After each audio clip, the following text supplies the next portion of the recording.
Dear students, कैसे हैं आप। स्वागत है आपका मेरे इस YouTube channel physics for you by Ajay sir में। और जैसा कि आप जानते हैं, हम लोग ट्वेल्थ क्लास फिजिक्स का जो चैप्टर है इलेक्ट्रोस्टैटिक्स, उसमें प्रीवियस ईयर जेडब्ल्यू मेंस में जितने भी क्वेश्चन पूछे गए हैं उनका डिटेल्ड सॉल्यूशन डिस्कस कर रहे हैं। हमारा टॉपिक है इलेक्ट्रिक फोर्स। और आइए सॉल्व करते हैं क्वेश्चन नंबर 2 जो आपके सामने है। Three charges minus q1 plus q2 and minus q3 are placed as shown. The x component of the force on minus q1 is proportional to। चार ऑप्शन हमारे सामने हैं, ठीक है, और फिगर भी हमारे सामने है। तो एक बार फिर से क्वेश्चन को समझा जाए और इसके सॉल्यूशन की तरफ बढ़ा जाए। बहुत ध्यान से देखें। देखिए, सबसे पहले तो फिगर में इन्होंने एक कोऑर्डिनेट सिस्टम हमको दिया है। हमें एक्स एक्सेस और वाई एक्सेस दी गई है, और माइनस जो Q1 चार्ज है ये इस कोऑर्डिनेट सिस्टम के ओरिजिन पे रखा हुआ है। B डिस्टेंस पर, दैट मींस x एक्सेस पर प्लस Q2 सिचुएटेड है, और माइनस Q3 y एक्सेस से थीटा एंगल बनाते हुए ओरिजिन से A डिस्टेंस की दूरी पर सिचुएटेड है। आइए इसका सॉल्यूशन स्टार्ट करें। हमसे पूछा क्या गया है? हमसे पूछा ये गया है कि जो माइनस Q1 चार्ज है, दैट मींस जो चार्ज ओरिजिन पे रखा हुआ है, उस पर जो नेट फोर्स लग रहा है उसका हमें सिर्फ एक्स कंपोनेंट ही फाइंड आउट करना है। देखिए, बहुत क्लियर है, ना तो हमें टोटल नेट फोर्स निकालना है और ना ही हमें उस नेट फोर्स का वाई कंपोनेंट कैलकुलेट करना है। हमें सिर्फ उस नेट फोर्स का एक्स कंपोनेंट कैलकुलेट करना है। तो ये कैसे किया जाएगा? सॉल्यूशन मैं आपके सामने रख रहा हूं, बहुत ध्यान से देखिएगा। तो चलिए सॉल्यूशन करना यहां पर शुरू किया जाए। ये फिगर एक बार फिर से मैं बनाता हूं, और इस बार थोड़ा सा ये जो मैं कोऑर्डिनेट सिस्टम है ये और ज्यादा डिस्क्रिप्टिव बना देता हूं। ये ओरिजिन हो गई, ये एक्स एक्सिस है, ये वाई एक्सिस है, this is the x dash and this is the y dash.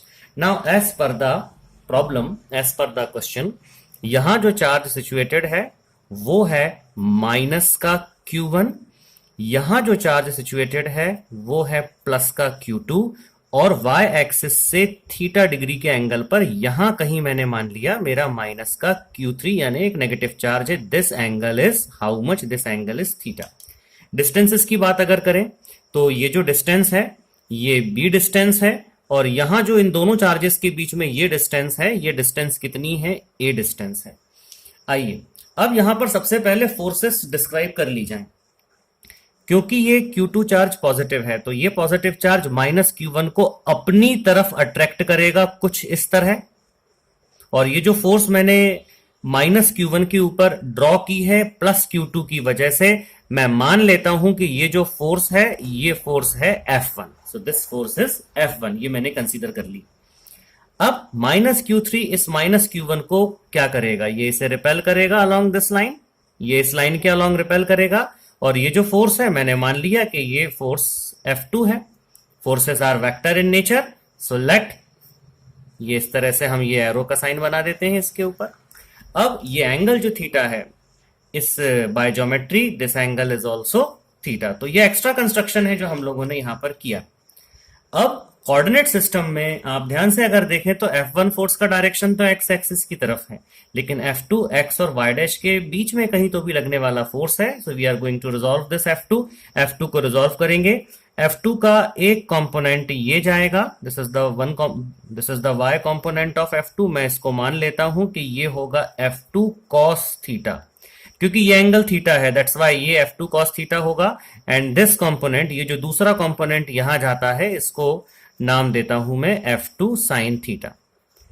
अब अगर आप ध्यान से देखें तो नेट फोर्स का जो x कंपोनेंट है वो एक्चुअली F1 और F2 sin थीटा का कॉम्बिनेशन होगा। तो पहले तो मैं नेट फोर्स यहां पे आपको लिखना सिखा दूं कि नेट फोर्स वेक्टर फॉर्म में कैसे लिखी जाती है। अगर मान लीजिए नेट फोर्स हमें वेक्टर फॉर्म में लिखना है तो F net is equals to, उसे लिखा जाएगा Fx प्लस Fy, और ये वेक्टर साइन आप ऊपर लगा दें।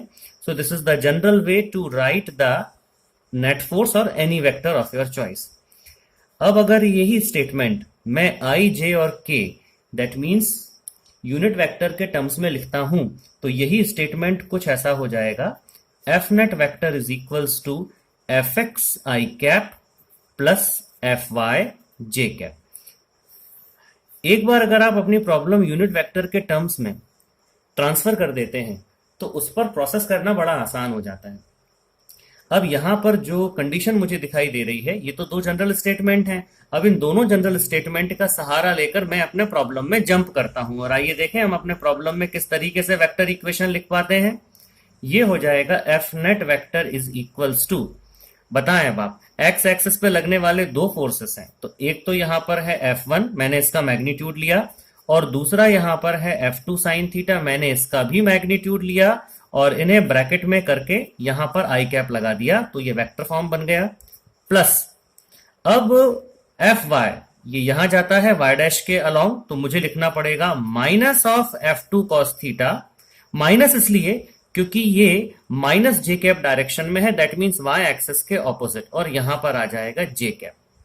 तो अब आप इस पूरे एक्सप्रेशन को अगर ध्यान से देखें तो ये जो पार्ट आपको दिखाई देता है, आप इसे इस इक्वेशन से कंपेयर करें जो मैंने जस्ट ऊपर लिखी है, तो ये वाला जो पार्ट है, this is nothing but the F x यानी एक्स कंपोनेंट, और माइनस के साथ ये जो पार्ट आपको दिखाई दे रहा है, this is nothing but the F y. आइए जरा क्वेश्चन को एक बार हम लोग फिर से पढ़ें। हमसे पूछा क्या गया है, वो हमसे पूछ रहे हैं the x component of the force, हमसे एक्स कंपोनेंट के बारे में बात की जा रही है। Obviously we have nothing to do with the total calculation of the net force like this, and also we have nothing to do with this y component. हमें सिर्फ एक्स कंपोनेंट कैलकुलेट करना है और ये देखना है कि एक्स कंपोनेंट प्रोपोर्शनल किस पर है। चार ऑप्शन हमारे सामने हैं, तो चलिए कूलम्स लॉ लगाकर ये आंसर कौन सा सही होगा फाइंड आउट करते हैं। तो first of all F1 calculate मैं करता हूं, तो F1 की वैल्यू यहां पर क्या है, आप देखें, F1 is the force between minus Q1 and plus Q2, तो मैग्नीट्यूड फॉर्म में अगर मैं लिखूं सो इट इज K Q1, इसका मैग्नीट्यूड लिया, दूसरा मैग्नीट्यूड Q2 है, so K Q1 Q2 by distance का square, here the distance is B, so it is B square. Similarly अगर F2 आप कैलकुलेट करते हैं तो F2 is the force, F2 is the force between Q1 and Q3, तो ये हो जाएगा K Q1 Q3 by distance का square, and this time the distance is A, so it becomes A square. Now Fx is what? Fx is, this is the value of Fx.